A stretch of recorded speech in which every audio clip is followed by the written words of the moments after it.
This is so much fun. Look at this horn. Check out that engraving. Can you see that? What? 1936. This is a new acquisition for us here at ACB. I wanted to show you a little bit, so stay tuned to this video. We'll talk a little bit more about this Bach Strad cornet.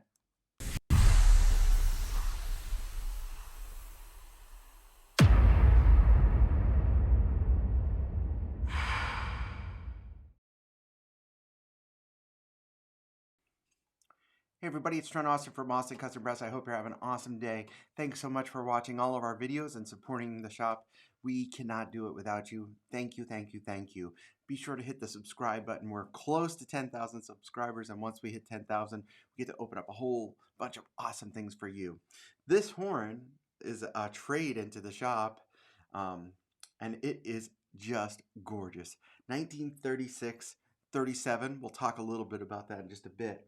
Bach Strad Cornet. Now it's traditional, what we call American style cornet. You'll notice it doesn't have a shepherd's crook. So that's why I was playing a little trad on it, because I think it's such a wonderful horn for trad music. This configuration has the large bore. It's 0.462.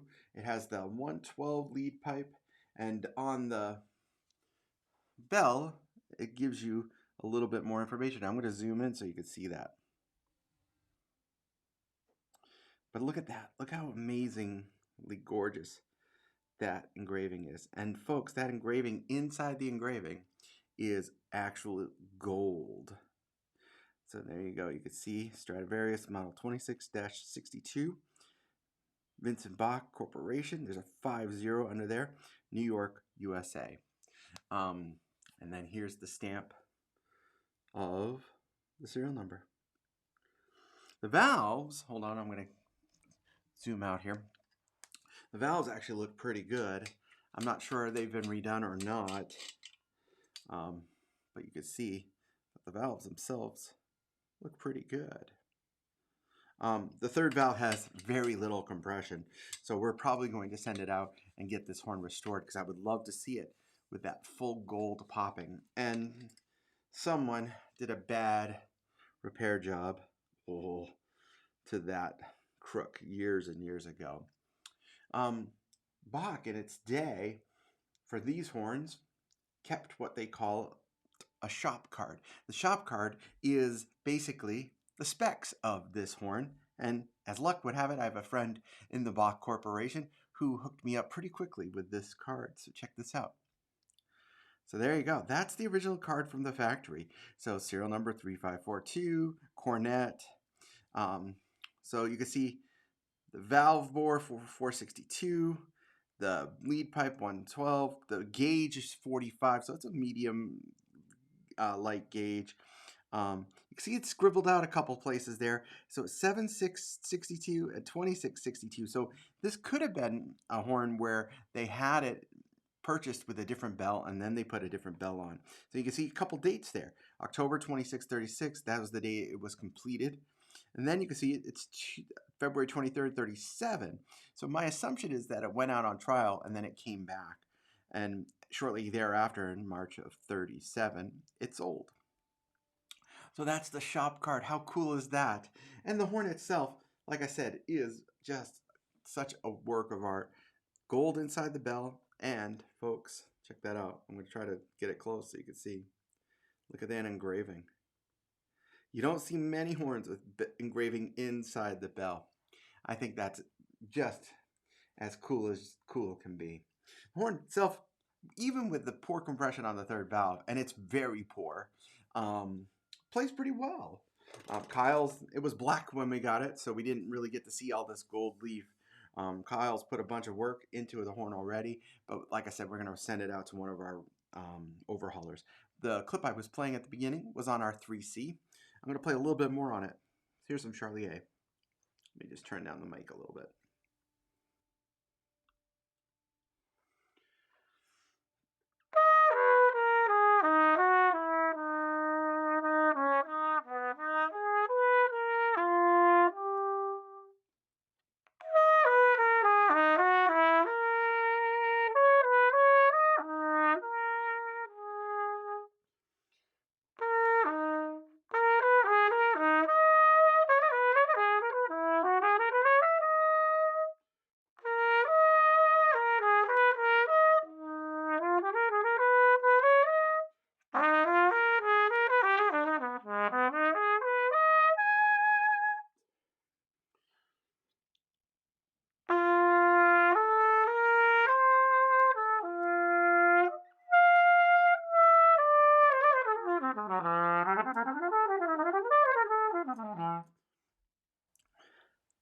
Has pretty loud valves. I think the guides aren't sitting exactly where they should be. Again, the horn needs some TLC.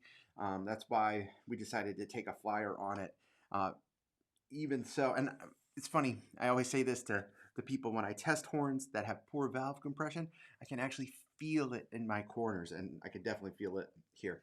If I go to a more traditional C-cup cornet mouthpiece, like this one, this will sound a little bit broader. It's never going to have that richness of a extra large bore like Besson or Adams cornet will say, but it has its own vibe, and it's a fun horn to improvise on.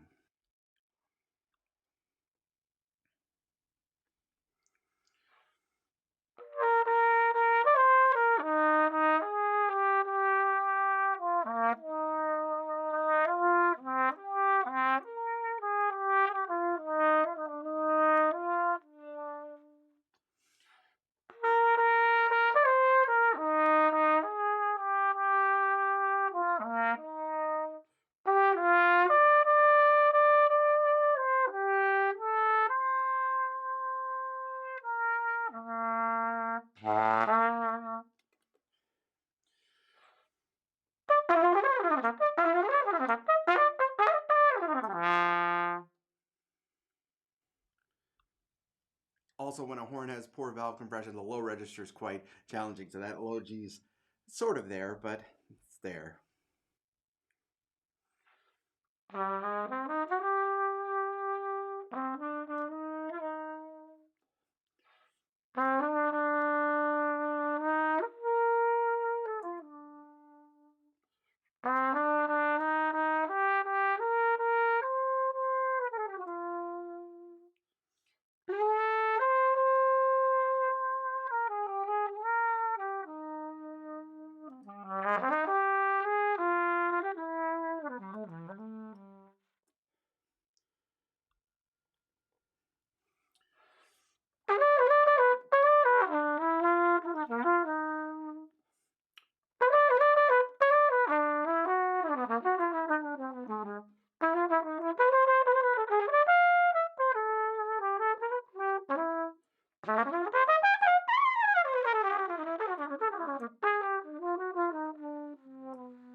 So that's a quick tour of this very fun, beautifully, oh, I gotta back up so you can see that. Look at that. Beautifully engraved Bach cornet. Not sure we'll sell it. Right now it's going to be part of the collection until I get it overhauled. And then stay tuned because this horn will be one of the pinnacle horns in our shop. Thanks again for watching this video. We are opening up in May for select appointments. So if you go to our web store, there's a tab there. You can sign up for an appointment, and then one of our staff will reach out to you to make sure we can confirm that for you. We can't wait to see you back in the shop. It's going to be so wonderful. Thanks again. Hit that subscribe button. Stay safe and keep on keeping on. Take care, everybody. Ciao.